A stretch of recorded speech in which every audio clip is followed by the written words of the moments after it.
कल्पना कीजिए एक ऐसी जगह की जहां लाखों लोगों को असहनीय परिस्थितियों में काम करने के लिए भेजा गया, जहां जीवित रहना एक दैनिक संघर्ष था और जहां राज्य आपके भाग्य का फैसला करता था। यह था गुलाग, सोवियत संघ का विशाल जबरन श्रम शिविर नेटवर्क। गुलाग का अर्थ है ग्लावनॉय उप्रावलेनिये लागेरेई, जिसका मतलब है मुख्य शिविर प्रशासन।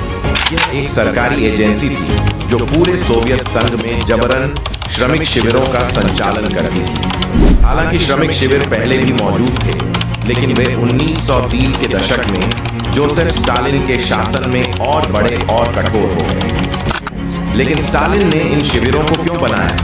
मुख्य उद्देश्य था व्यवस्था के दुश्मनों को खत्म करना, जनता में भय पैदा करना और आर्थिक परियोजनाओं के लिए जबरन श्रम का उपयोग करना।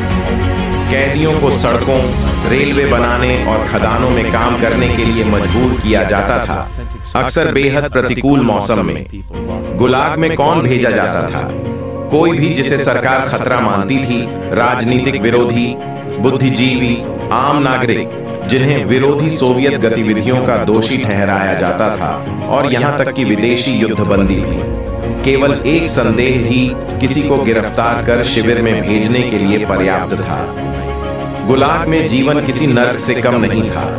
कैदियों को 10 से 12 घंटे प्रतिदिन कठिन श्रम करना पड़ता था, अक्सर जमाने वाली ठंड में। उन्हें बस इतना ही भोजन दिया जाता था जिससे वे जीवित रह सकें। आवाज अत्यधिक भीड़भाड़ वाला था, बीमारियां तेजी से फैलती थीं और चिकित्सा देखभाल लगभग न के बराबर।